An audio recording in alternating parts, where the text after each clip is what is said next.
તળ ઊંડા જડ છીછરા ને કામન લંબે કેસ, નર પટાધર નીપજે આયો મરધર દેશ. ઊંડાણે ગયેલા છીછરા પાણીવાળા જ્યાં કૂવા છે, જ્યાં લાંબા કેસવાળી રૂડી કામિનીઓ પાકે છે અને જ્યાં મૂછાળા મર્દો નીપજે છે, એવી રણ સળગતી છતાં રૂપાળી મરુભૂમિમાં ખેડગઢ નામે એક ગામડું હતું. ખેડગઢ ગામની પનિહારીઓ હર હંમેશા ઊંડા કૂવાને કાંઠે વાતો કરતી કે અહોહો, ઈશ્વરે આ ધણી ધણિયાણી વચ્ચે કેવી લેણી દેણી લખી છે. એ ધણી ધણિયાણી તે ખેડગઢનો વજીર ડાભી અને એની નવજોબનવંતી ઠકરાણી. ખેડગઢ પરગણું એ ગોહિલોના વડવા શ્રી સેજકજીની જાગીર હતી. વજો ડાભી શાખનો રજપૂત હતો. ડાભીનું એ એક જ ખોરડું હતું. બાકી ગામના તમામ રજપૂતો રણા શાખના હતા. રણા રજપૂતોને આ એકનો એક ડાભી છાતીમાં સૂળની માફક ખટકતો હતો. પણ રાજાજીનો એ માનીતો વજીર હતો. એની રીતિ સીધી સૌને સાલતી.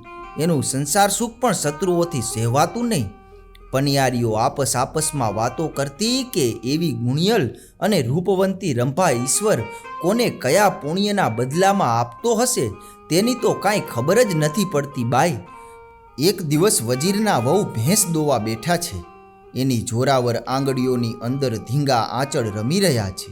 ઘૂમટો તાણ્યો છે, કારણ સામે જેના સસરા અને દાયરામાં બીજા માણસો પણ બેઠેલા છે.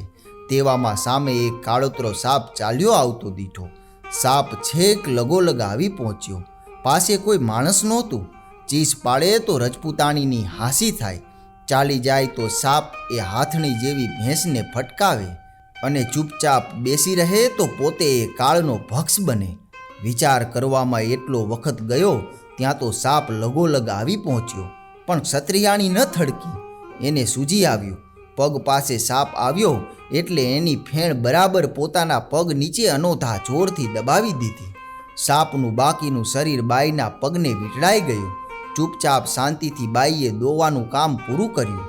દરમિયાન એના પગ હેઠે સાપની જીવનલીલા પણ પૂરી થઈ હતી.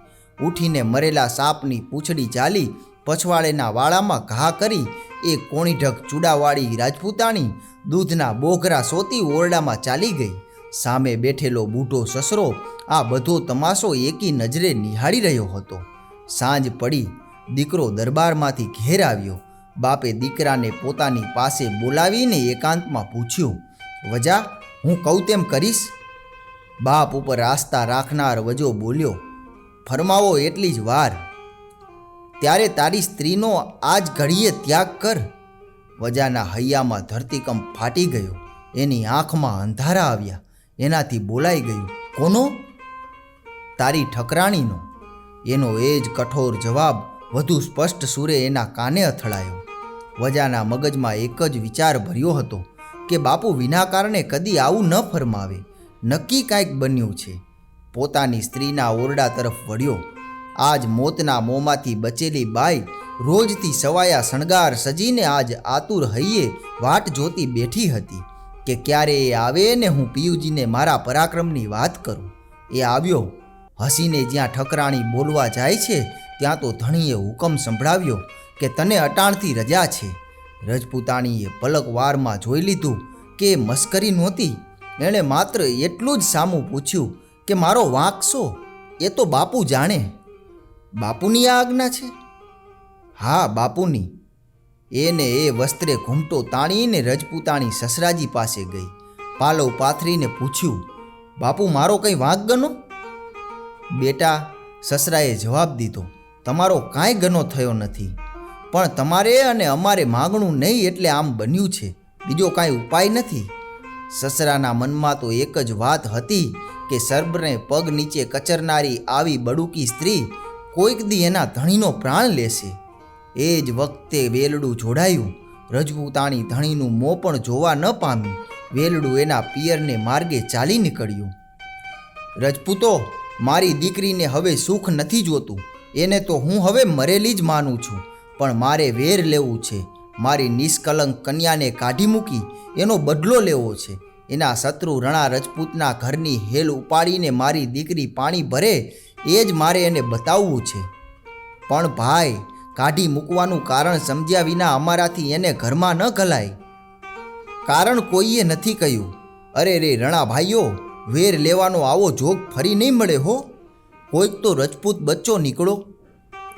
ઓલિયો કોઢિયો બાયડી વિનાનો છે, એના ઘરમાં બેસશે તારી દીકરી? મરદાના ઘરમાં પણ બેસશે. ઉપર પ્રમાણેની વાત એ બાઈના બાપ અને રણા રજપૂતોના દાયરા વચ્ચે થઈ ગઈ. એ કોઢિયા રણાના ઘરમાં રજપૂતાણી બેસી ગઈ. વજા ડાભીને એ ખબર પડી. રણાઓ મૂછે તાવ દઈને બજારમાં ચાલવા લાગ્યા. વેર લેવાનો આથી વધુ સારો રસ્તો બીજો કયો હોય? વજાને ક્યાંય જંપ વળતો નથી. ઘરની લક્ષ્મી ગઈ તે દિવસથી એના બધા આનંદો મરી ગયા હતા. એક દિવસ પોતાનો વછેરો સજ્જ કરાવીને પોતે એકલો સહેલગાએ નીકળી પડ્યો. વછેરો ચાલ્યો રહ્યો નહીં, બહુ દૂર નીકળી ગયો. બપોરને વખતે વજાથી પાછા વળાયો. તરસથી એનું ગળું સુકાતું હતું. એને દોડતે ઘોડે એ ગામની બહાર પાણી ભરવાના કૂવા પાસે પહોંચ્યો. કૂવા ઉપર એક બાઈ પાણી ભરતી હતી. વજે વિના ઓળખીએ કહ્યું, બાઈ જરા પાણી પાજો. ઠાકોર, હવે પાણી દેવા જેવું નથી રહ્યું, ડોળાઈ ગયું છે. વજાએ એને ઓળખી. એ તો એ જ. આટલો બધો ફેરફાર? આ દશા? મનમાં ઘણી ઘણી યાદો આવવા લાગી. પરંતુ એ તો હવે પરસ્ત્રી, એની સાથે વાત પણ ન થાય. એણે ઘોડો હાંક્યો. ઠાકોર, જરા ઊભા રહેશો? શું? બોલો જલ્દી. તમે મને શા માટે કાઢી મૂકી જાણો છો? ના, હું જાણું છું. શું? અહીં અંતરિયાળ ન કહેવાય. આજ રાતે મારે ઘેર આવશો? વિગતવાર કહીશ. તારે ઘેર? હવે? હા, એકવાર, ફરી નહીં કહું. ભલે આવીશ. એક પોર વીતીએ. ગમે તે થયું, પણ એ વાત રાજા સેજકજીને કાને પહોંચી કે વજો દુરાચારી છે, રોજ રાત્રિએ પાર્કે ઘેર જાય છે. તે રાત્રિએ વજાએ દરબારની સાથે વાળું કર્યું. પહોર વીતીએ વજાએ રજા લીધી. રાજા સેજકજી પણ અંધાર પછેડો ઓઢીને પાછળ ચાલી નીકળ્યા. વજાએ શેરી બદલી. દરબાર પણ પાછળ ચાલ્યા. વજો એ કોઢિયાના ઘરમાં દાખલ થયો. દરબાર ખુલ્લી તલવાર અંધાર પછેડામાં છુપાવીને ખડકી પાસે ઊભા રહ્યા. વીતી ગયેલા દિવસોના એના એ શણગાર સજીને રજપૂતાણી બેઠી છે. અતિથિ આવ્યા, પલંગ પર બેસાડ્યા. પછી પોતે પેલા સર્પને મારી નાખ્યાની વાત કહી સંભળાવી. જે થયું તે વજે જવાબ દીધો. એના હૈયામાંથી નિસાસો નીકળી ગયો. હવે આજ રાત તો જમાડ્યા વિના ન જ જવા દો. શું બોલી? જો તો ખરી, તારો ધણી આ ઓરડામાં સૂતો સૂતો સાંભળે છે. એ મારો ધણી? એમ બોલી રજપૂતાણી ઓરડામાં ગઈ. ખીંટી પર તલવાર લટકતી હતી તે ખેંચી સૂતેલા એ કોઢિયા ધણીને એક ઝાટકા ભેગો તો પૂરો કરી નાખ્યો. લોહીમાં તરબોળે તલવાર લઈને લોહી નીતરતે હાથે પ્રચંડ ભૈરવી સમીએ બહાર આવીને બોલી, બસ હવે કાંઈ ભય છે? વજો થરથરી ઉઠ્યો.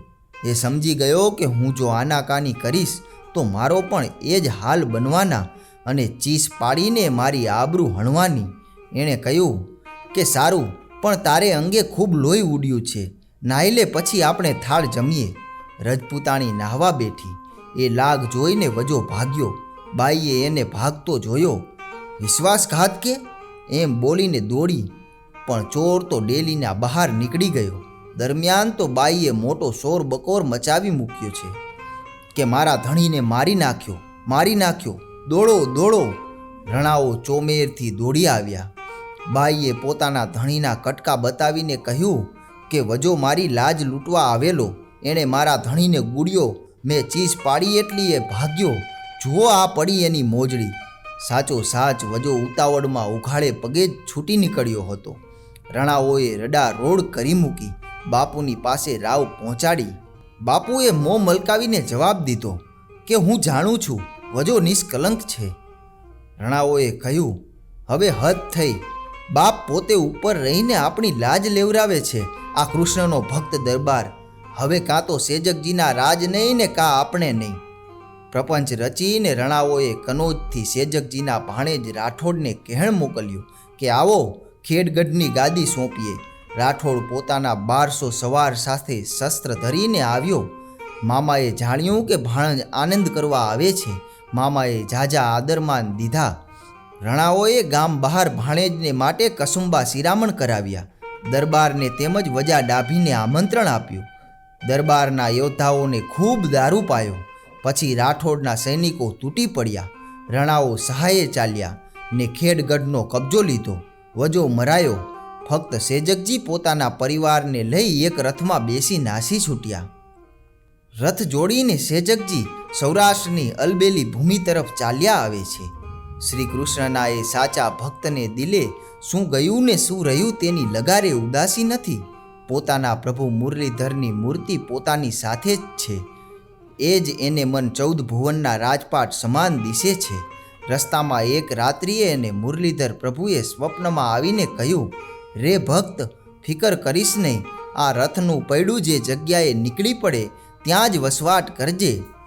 રથચક્ર નિકસ પરે જયહી ઠામ, મહિફાળ જહા કી જે મુકામ. પાંચાળીના પગલામાંથી જ્યાં કંકુડા ઝર્યા હતા એવી સૌરાષ્ટ્રની પાંચાળ ધરામાં રથ આવી પહોંચ્યો. ત્યાં રથનું પૈડું નીકળી પડ્યું. બાજુમાં જ સાપુર ગામ હતું. અત્યારે જ્યાં સુદામડા ધાંધલપુર છે ત્યાં દરબારે પ્રભુની આજ્ઞા પ્રમાણે ત્યાં જ પડાવ નાખ્યો. એ સોહામણી ભૂમિ એમના પરિવારને બહુ ગમી. તપાસ કરતાં માલુમ પડ્યું કે સરહદ જૂનાગઢના રાણી છે. પોતાના ગોહિલ જોધાઓને, રાણીને અને દીકરા દીકરીને ત્યાં રાખી સેજકજી જૂનાગઢ જોવા ચાલ્યા ગયા. એ વખતે જૂનાગઢની ગાદી પર રા કવાટ રાજ કરતો. આખા સૌરાષ્ટ્ર પર એની આણ વર્તતી હતી. સેજકજી રાની રાજસભામાં ગયા. રા કવાટે એક ક્ષત્રિયના લલાટ પરથી પારખી લીધું કે કોઈ રાજવી લાગે છે. પૂછપરછ કરતા સેજકજીએ પોતાની આખી કથની કઈ સંભળાવી. રાને તો આવા વીરની સદા જરૂર જ રહેતી. એણે સેજકજીને 12 ગામનો પટો કરી આપી પોતાના એક પટાવત તરીકે સ્થાપ્યા. સેજકજી રાની પાસે જૂનાગઢમાં જ રહેવા લાગ્યા. એના પ્રતાપ અને પ્રભુ ભક્તિ ક્રમે ક્રમે પ્રકાશતા ગયા. કચેરીમાં એની તોલે આવે એવો વીર નહોતો. એવામાં એક દિવસ એની ક્ષત્રિયાવટની કસોટી આવી પહોંચી. એક દિન કવાટ નૃપ કે કુમાર, ખેંગાર ગયે ખેલન શિકાર. એક દિવસ રાનો કુંવર ખેંગાર શિકાર ખેલવા નીકળ્યો છે. શિકારી કેટલા ગાવ આગે નીકળી જાય તેનો હિસાબ રહેતો નથી. કુંવર ખેંગાર અને તેના સાથીઓ ઝાડી, જંગલો ને પહાડો વટાવતા આગે નીકળી ગયા. કારણ શિકાર મળતો નથી. એવામાં એક સસલો નજરે પડ્યો. કુંવરે તીરનો ઘા કર્યો પણ સસલો નિશાન ચૂકાવી નાઠો. આગળ સસલો ને પાછળ કુંવરનું આખું શિકારી મંડળ. ઘોડાના ડાબલાનો અવાજ ચોપાસની ડુંગરમાળ ગજાવી રહ્યો છે. પશુ પંખી એ શિકારીઓની ત્રાડો સાંભળીને કાપી ઉઠ્યા છે, પણ ભાગેલો સસલો ઘામાં આવતો નથી. આમ આખી સવારી પાંચાળ ધરામાં આવી પહોંચી. નદીને કાંઠે ગોહિલોના પડાવની અંદર સસલો પેસી ગયો અને સેજકજીના રાણી મઢુલીમાં બેઠા હતા ત્યાં જઈ માની ગોદમાં કોઈ થાકેલું ત્રાસેલું બાળક પેસી જાય તેમ રાણીજીના ખોળામાં સફેદ સસલો બેસી ગયો. હાંફતા સસલાને હૈયા સાથે ચાંપીને રાણીજી પંપાળવા લાગ્યા. ખોવાયેલું કોઈ બાળક આવી મળ્યું હોય એવું હેત એના અંતરમાં વછૂટવા લાગ્યું. ત્યાં તો ખેંગારની મંડળી આવી પહોંચી. ઘોડા હણહણી ઉઠ્યા, ભમર ભાલા ઝબકી રહ્યા અને હાંફતા માણસો ભાલાની અણી ચીંધાડીને હાંકલા કરવા માંડ્યા કે સાસો આયા ગયો, આ લબાચામાં કોણ છો? એલા એ અમારો સાસો કાઢો જટ. થોભાળા ગોહિલ જોધાઓ ઝપાટા ભેર પોતાની તલવારો લઈને બહાર આવ્યા. શિકારીઓને આ રીડિયાનું કારણ પૂછ્યું. અમારો શિકાર અહીં સંતાણો છે, ખેંગારે ત્રાડ મારી. અરે ભાઈ, અહીં કોઈના ઘરમાં કાંઈ શિકાર થાય છે? ગોહિલો બોલ્યા. તો અમારા સસલાને છૂટો મૂકી દ્યો. ગોહિલ જોધાઓએ જય રાજમાતાને આ વાત કહી. માને સમજાવ્યું કે એ તો 960નો કુંવર ખેંગાર પોતે જ છે. રાજમાતાએ ઉત્તર દીધો, 960નો ધણી હોય કે ખુદ નવખંડ ધરતીનો ધણી હોય, પણ મારે ખોળે આવેલા નિર્દોષ જીવને તો હું નહીં જ સોંપું. બાપ, જાઓ કહો કુંવરને. કુંવરે કહ્યું, શિકાર સોંપી દ્યો, નહીં તો આય જ લોહીના ખાંદડા મચશે. ઓછા બોલા ગોહિલો સમજ્યા કે કુંવર રજપૂતની રીત નથી જાણતો. એ રીત આજે સમજાવી નાખીએ એટલું વિચારીને તમામ ગોહિલો તલવાર કાઢી ખડા થઈ ગયા. ખીજાયેલો ખેંગાર ભાન ભૂલી ગયો. ત્યાં ને ત્યાં ધીંગાણું મચ્યું. પટોપટ સોરથી લડવાયાના પ્રાણ ચાલ્યા ગયા. કુંવર ખેંગારને ગોહિલોએ જીવતો પકડી ત્યાં બંદીવાન કરી રાખ્યો. આ ધીંગાણામાંથી બચી છૂટેલા એક સોરઠી ઘોડેસવારે જૂનાગઢમાં જઈ પોકાર કરી મૂક્યો કે કુંવર ખેંગારને અને બધા જોતાઓને સેજકજીના ગોહિલોએ હણી નાખ્યા. સેજકજીએ આ સમાચાર સાંભળ્યા. એના હૈયામાં ફાળ પડી. એને લાગ્યું કે મારા અન્નદાતાના એકના એક કુંવરનો વધ થયા પછી મને અહીં કોણ રાખશે. તરત જ 12 ગામનો પટો હાથમાં લઈને સેજકજી રાજ કચેરીમાં ગયા. રાની પાસે મસ્તક નમાવી 2 હાથે પટો પગમાં ધરીને બોલ્યા કે હમ સુન્યા બુરા યે સમાચાર, અબ હોત જિયા મેરા ઉદાસ, રહેના ન ઉચિત હમ આપ પાસ. હે રાજા, મેં આ બુરા સમાચાર સાંભળ્યા છે, એથી હવે મારો જીવ ઉદાસ બની ગયો છે. આપની પાસે રહેવું હવે મારે માટે ઘટિત નથી. રા કવાટ હસીને જવાબ વાળે છે કે રજપૂત વંશ કી યહી રીત. હે ગોહિલજી, સાચા રજપૂતનો તો એ જ ધર્મ છે કે શરણે આવેલાને ઉગારવા જતાં જરાયે પાછા ન હટવું. એક શરણાગત ગરીબ પ્રાણીને બચાવવા તમારા કુમારોએ અને જોધાઓએ જૂથ જમાવ્યું અને મમ પુત્ર હને કબુ ટેક કાજ, ઇન મેં ન આપ કો દોષ આજ. મારા કુંવરને તમારા માણસોએ એક ક્ષત્રિયાની ટેક ખાતર હણ્યો, એમાં તમારો દોષ શો? અરે સેજકજી, દૂસરા હોય મમ પુત્ર ધામ, ખેંગાર ધરુંગા ફેર નામ. દીકરો તો બીજો મળશે.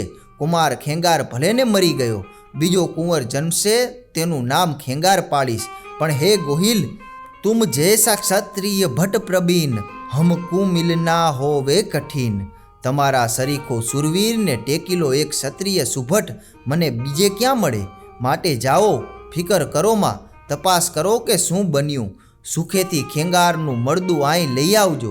વિના દુખે એને હું દેન દઈશ, પણ તમને નહીં જવા દઉં. અંતરની અંદર એ ઉદાસ રા કવાટની તારીફ કરતાં કરતાં સેજકજી સાપુર આવ્યા. જોયું તો કુમાર ખેંગાર જીવિત છે. તત્કાળ જૂનાગઢ ખબર મોકલ્યા. રા હર્ષભેર સાપુર પધાર્યા. ગોહિલોને ધન્યવાદ આપ્યા.